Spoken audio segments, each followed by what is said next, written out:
Thanks for joining us. We're here for the front nine of round 2 of the PDGA Pro World Championships out at Fort Gordon today. I'm Steve Hill, Volti World Disc Golf. Alongside me, Jeremy Koling, teaming up for the first time today, Jerm. Team Ultra Germ in the house. Should be a good round today. We got great card out here at this military facility. You're not going to see any drone footage today because of that. So we do have the whole maps and everything, but this is a great course. It's a little bit different not having this drone footage because it really gives players the nice insight. But yeah, unfortunately, because we're on a military base, you're just going to have to use your imagination, and you're just going to have to follow the flight of the shots that much more close. Yeah, we're there's actually an NSA facility on. Hold on a second. This base. What is Simon doing here? He's doing Simon things. Oh my God. Okay, that doesn't exist. What he just did. Okay, so we've got a par 4 here, and you want to get out of the woods, and Simon finds a way to get out of the woods. That's probably not as far as he was looking to go, but no one even looks over there. Yeah, that's just one of those things he does. It's we've seen him do it 1,000 times. I was surprised to see him unleash that on the first hole here. Next we got Barsby taking the more conventional line. Yeah, something very interesting about this hole to me is that you have those two trees right in the middle of the fairway that really make you pick and choose the left side or the right side. But there's also the roller line for the right-hand backhand player. The left-handed player can go the roller line. Anheuser or Heiser, both ways for lefties and righties. There's a lot of options. Simon finds the super secret options E or F that doesn't even exist. He's punching in the cheat codes. Yeah, and this is a really nice looking drive from Devan, just a little bit too turned over, but the right height, and you really want to get as far left off the tee as possible. This hole kind of makes that S shape that if you're not far left, it's going to be really tricky to attack the pin on your second shot. And we got Paul teeing it off here. And you see Paul swatting away the gnats. These Georgia gnats are no joke. If things aren't going well for you on the course and you have those gnats to deal with too, it's just compounded problems. It's just too much to deal with at times. Yeah, they were everywhere. Everyone, a little bit of a struggle off the tee here on this first shot. Yeah, kind of surprising. That's a pretty routine Heiser shot for Paul. You see him make those gaps look twice as big as they do for everyone else because he usually stripes it right down the middle. Right. Simon kept this one in bounds. If you would have flexed it too far over, there's a street over the left side. He was safe. Which comes in play for no one else. Yeah. Because that's not a route. I'm going to look for it next time we're out there, but I'm sure I won't find it. See if you can make something happen here. Barsby with the sunglasses flying off. Yeah, those things fly off nice. Get extra style points. I find that people who have hats fly off or glasses that fly off, and they catch the glasses or hat in the follow-through, they end up throwing good shots. Barsby did not catch it, and he came up a little bit short, so maybe he needs to work on that. He actually commented after that shot that he normally does catch them. Yeah, if you catch them, it's usually a quality throw. Devan going to take the little lefty forehand flick. Always fun to see a lefty on the card. Don't get to see it quite that often. Yeah, and the rare lefty flick. Only a few players I know throw the lefty flick. It seems like a lot of lefty players end up doing the lefty backhand righty flick for some odd reason, but I think that comes from baseball. That's exactly what it comes from. Speaking from personal experience, almost makes that one there. Are you lefty, Steve? I am. Oh my goodness. I'm backwards. I knew there was something weird about you. Exactly. Simon from a long way away can't quite make good on that one. This is Devan to clean up his par. This is an incredibly... I find this to be one of the hardest par 4s in the course. They're all very difficult, but this one really requires a long, accurately placed first shot. But then that second shot, really no matter how far you throw that first one, you still have over 3 to 350 for your second shot. And it's tucked in behind these pines. And then, as always, you got those Georgia gnats to deal with, which make everything that much harder. Yeah, it's not the most welcoming starting hole. Oh yeah, it's you basically from the beginning you know you're in for a long round. Yeah. And this really sets the pace for that. Yeah, so we get card full of pars to start, and we're gonna head into hole 2.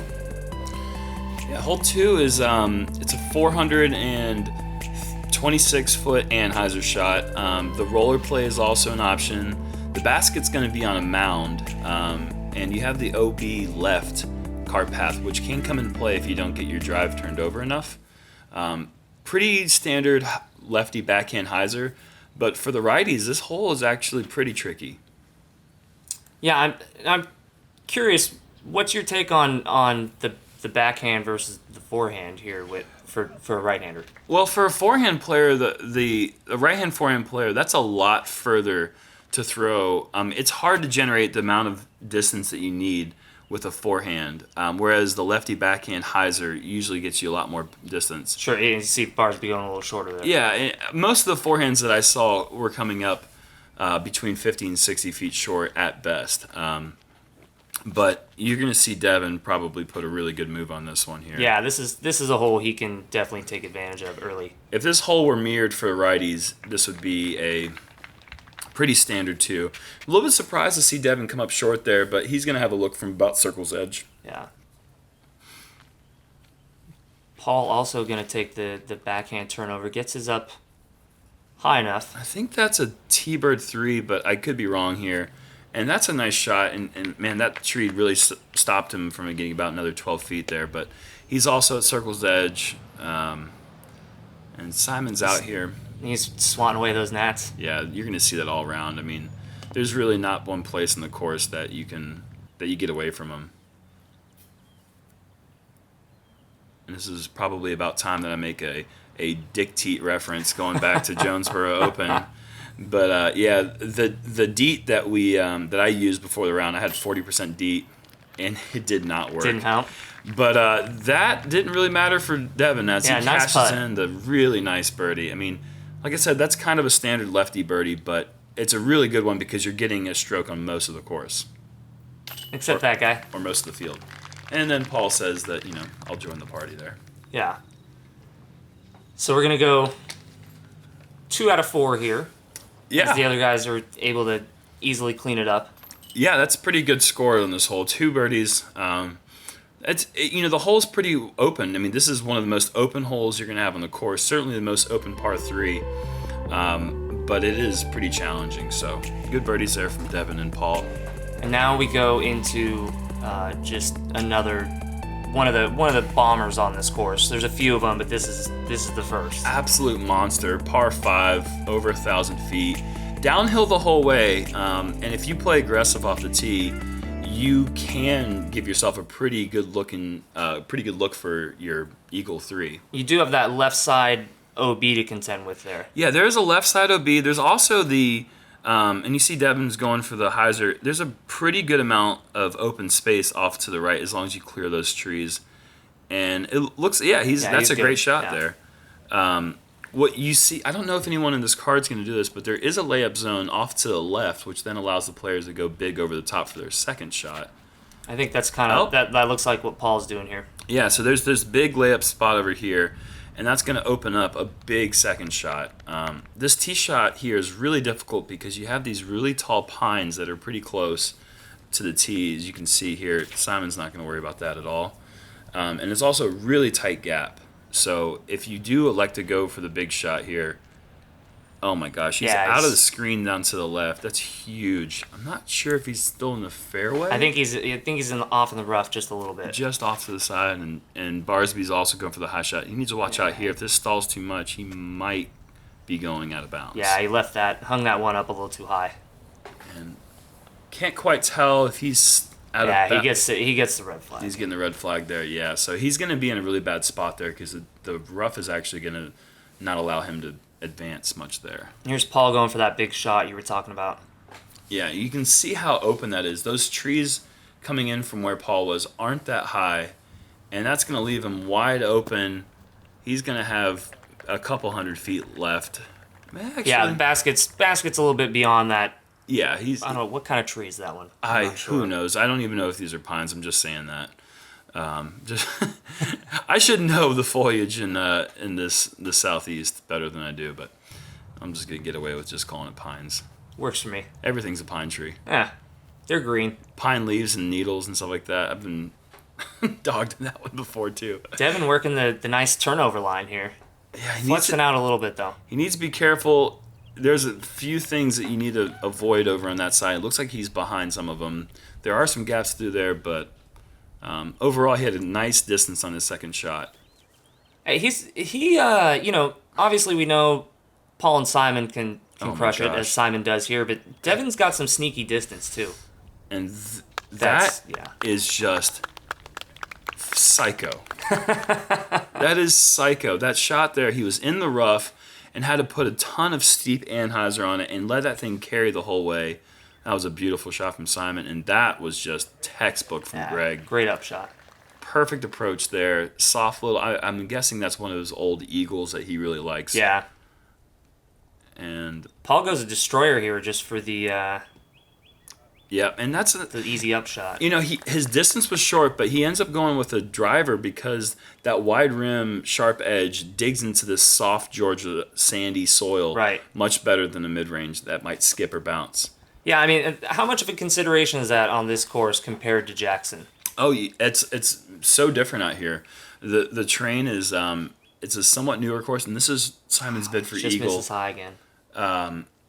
The terrain is much different out here. It's a newer course, and I'm not sure how much that has to do with how hard packed the ground is because it is sand. You're not going to be able to pack that down. But and solid putt just outside circle's edge for Devan there. Yeah, Great two birdie. in a row. He's off to a really nice start.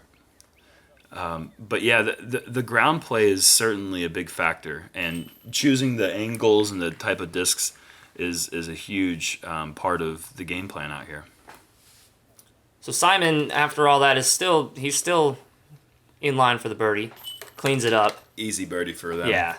And besides Gregg, who went OB and ended up making two really nice recovery shots, the card played that hole pretty much perfect. I mean, Simon had a nice outside look at the eagle, but kind of fun to see how they took all different routes to still get to the same score, though. Right, yeah. I mean, they all threw it 4 times, and just Barsby tacked on the extra bogey or the penalty stroke there, but nicely played there.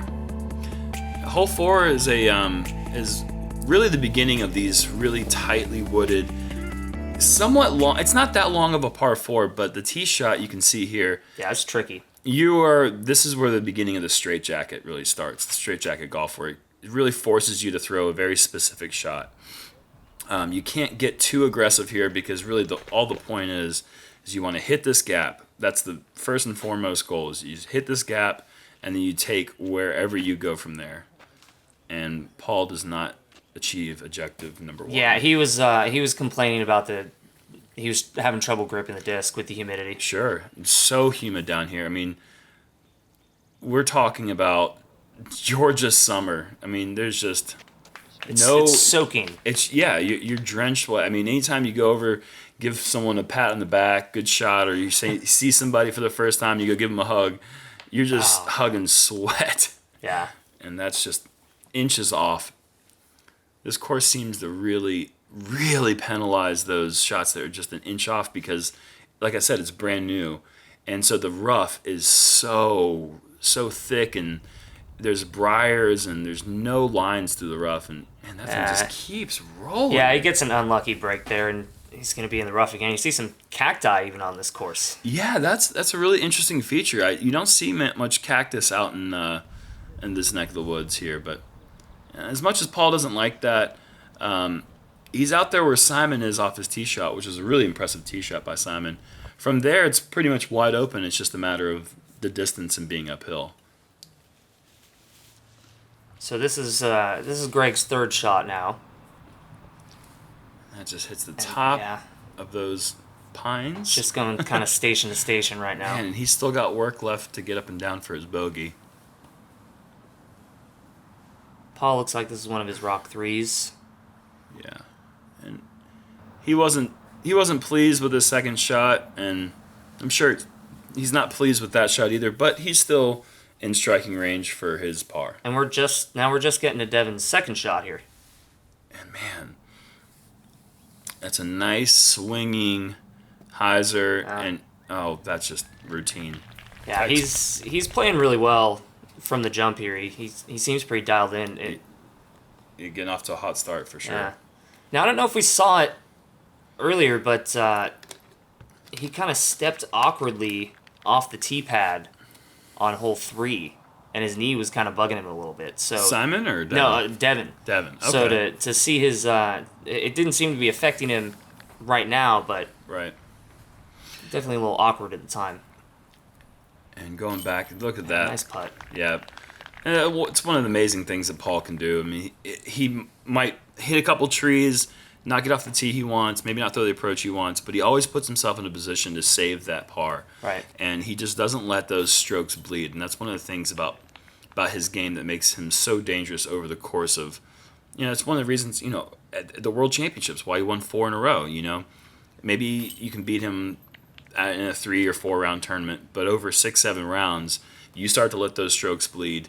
He doesn't, and that's what always keeps him in the mix. Besides the fact that he's incredibly accurate and all the other great things about his game. Yeah, he's kind of got the recovery down. Exactly, and awesome. Devan's off to a great start.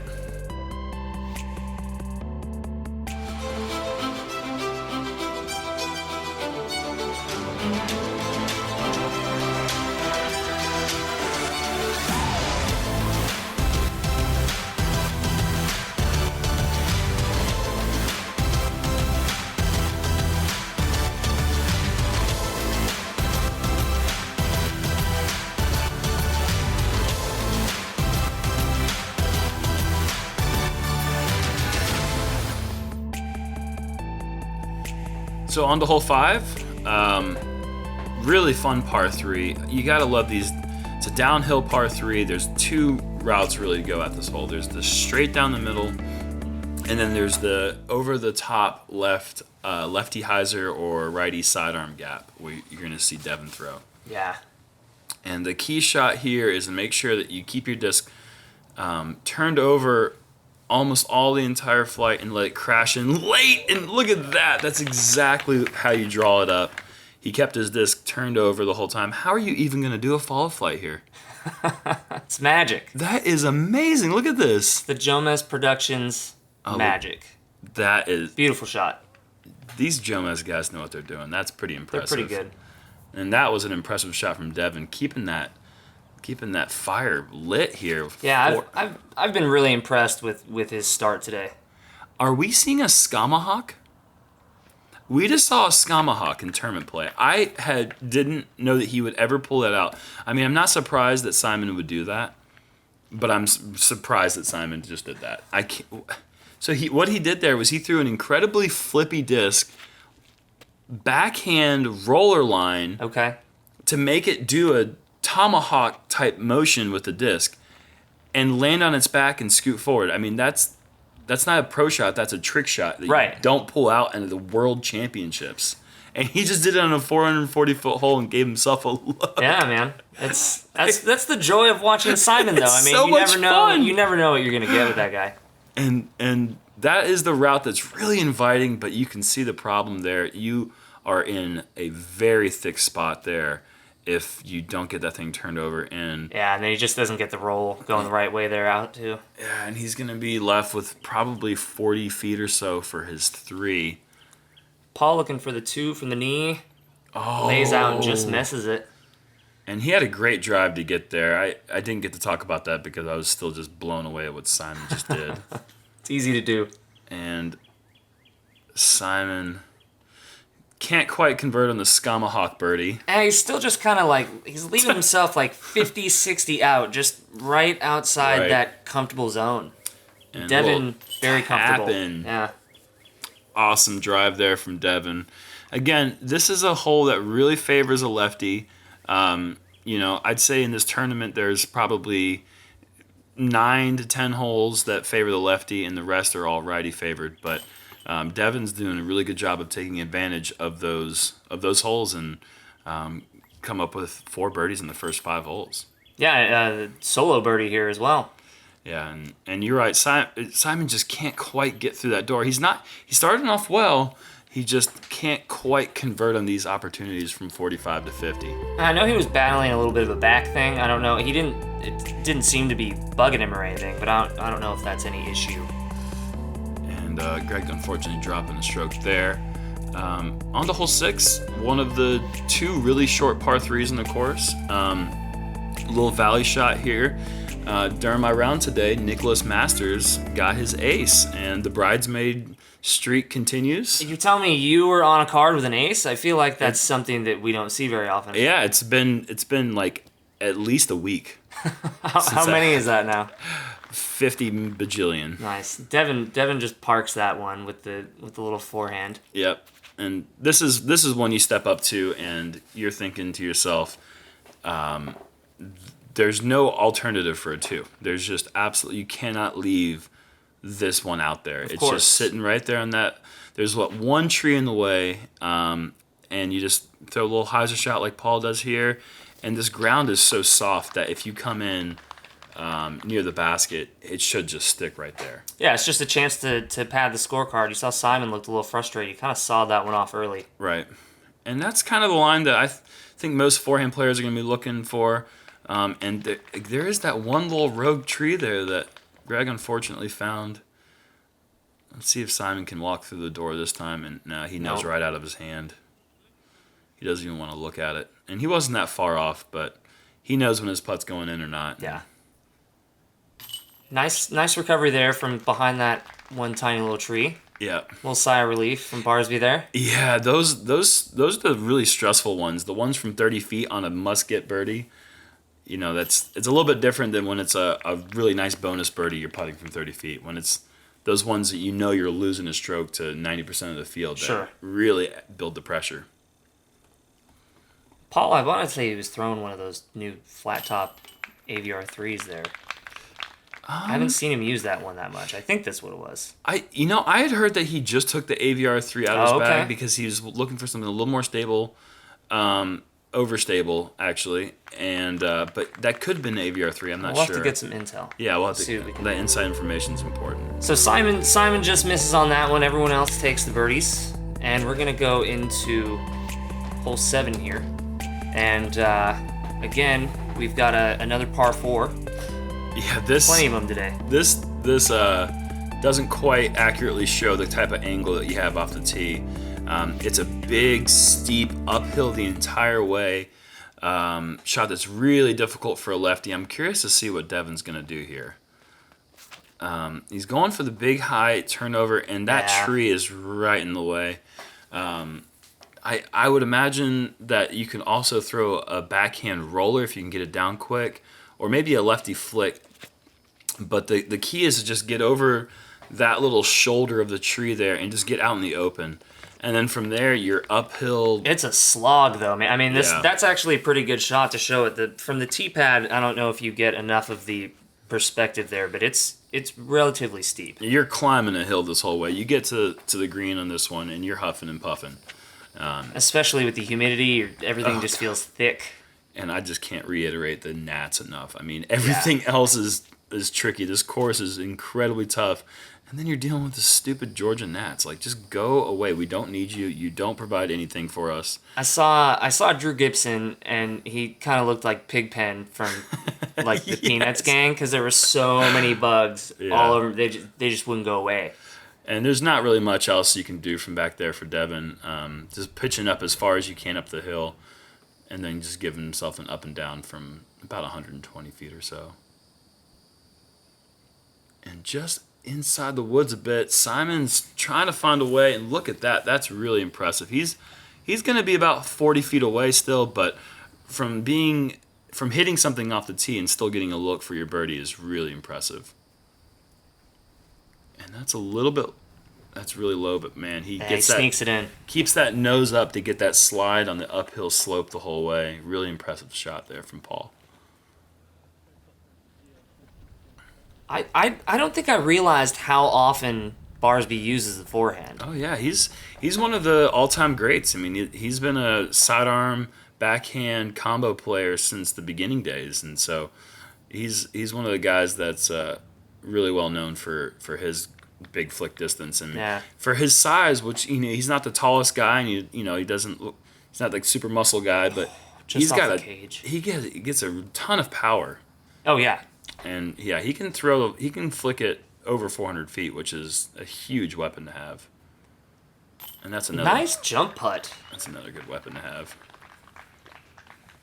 Yeah, he's gotten back on track a little bit. Yeah, get a couple birdies, 2 in a row now after that bogey on hole 4 or 5. And nice little putt there from Simon after that really dirty, slow roll. And Paul is going to tap in his birdie. Devan's sitting over there after his kind of little over-the-top grenade shot there. Yeah, Devan likes to do the grenade. It's something that he's really comfortable with, and he's pretty accurate with it too. I always think it's cool when you see people pull out the unique tricks and come up with creative up and downs. Well, I mean, it's another tool to have in the bag. You never know when you're gonna need it. Yeah, Might as well practice it if you got the opportunity. of course. So this is another shorter one, little low canopy, low ceiling on this one, 288 feet. The tee pad is kind of facing away from the shot that you want to throw, and it's really tight on the right side of the tee, as you can see with these trees. You can kind of see the basket back there. It's sitting on a hillside, and you're going to see a lot of the right-hand backhand players try to throw either a slow fairway driver or just a slow turning mid-range, and Paul just hits one of the 40 dozen trees that are in the way. And you said you mentioned how it's not facing the shot you want to take. You saw Gregg was barely even touching the tee pad as he took that line there. You're going to see a lot of forehand players do their run-up from off the tee pad, and Devan, he is just as far left on the tee pad as he can get. And that's a nice little shot there. That's got to slow down now. Oh my goodness. Well, Gets a little help there. Yep, a little backstop. a little loving from the course that a lot of players weren't finding. Devan's kind of being the recipient of all the good stuff right now. And that is just way too low out of Simon's hand. That's just a bad release, and he got punished big time for it. That's going to be jail.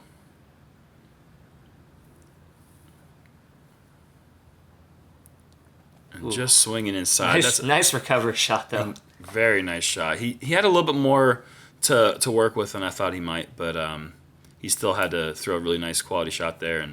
And Paul just he went with the jumper there and left it way short. Yeah, that tree didn't help either. But Devan is on a roll right now. He's locked in. Yeah, this is good to see from Devan. I mean, the guy's got so much game, and he's bringing it right now.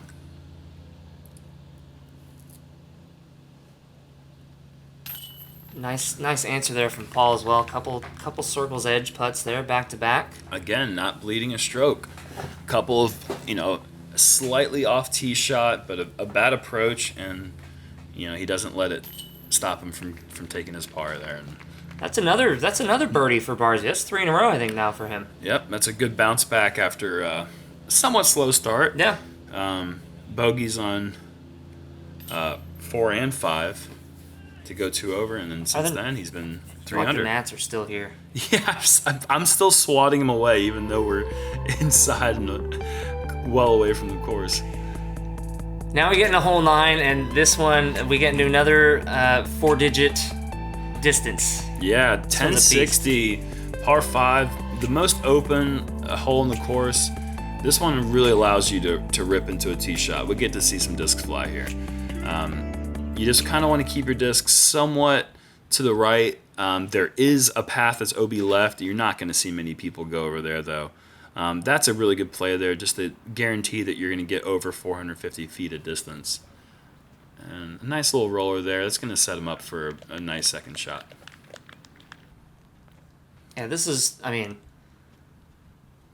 of those ones we talked about Devan having a little more kind of sneaky distance, and oh yeah, he puts it out there, man. Wow, and he hits that gap perfect. I mean, he's not just getting lucky. Not that he's needed to get lucky, but he's clearly hitting his line, and he's just rolling right now. He was loose the whole time too, just really, really mellow. Didn't seem to be feeling much of the the world's pressure. Oh, that's when we play the best. If we can keep our focus on the next shot at hand and not focusing on the fact that we're playing in the World Championships, the biggest stage in our sport. That's when we allow ourselves to do what we do in practice so easily. And those are really nice shots from Paul and Simon. And it really, just to make sure you don't turn your disc over in the woods on the right. If you do that, you can see that is very thick and bad. You don't want that. Yeah, it's nasty. But that's what's happening. Oh, yeah. And if that's going to need to kick out, it looks like he may be on the edge there. He's still going to be about 180 out from there. And it's another beautiful flight. He's getting full ride on these shots here. He's going to have a nice little... he's going to be jump putt distance. Maybe not quite... Well, we'll see. But he's going to be right on the edge of jump putt distance to get his easy birdie. Simon laying out the roller here. Oh, and he throws a nice stable cut roller. I'm guessing that's a PD2. Oh, my goodness. What is going on right now? Oh, my gosh. That needs to stop rolling, though. He's going to have an outside look at his Eagle 3. That's an incredible second shot. And Paul's going for the air shot roller? Yeah. Is that a roller? He said that his foot sunk down in that really soft dirt here on that shot, and he paid for it there. That happens anytime you have if you have a big run up out here, you really have to test your footing, because the ground is just, like you said, it's just soft and sandy, and Gregg kind of got to see what it's like when you go in those woods there, and you can see Paul just had nothing there as well, and he just had to pitch out. He's still got a little bit of work to do to get up and down to get his 5.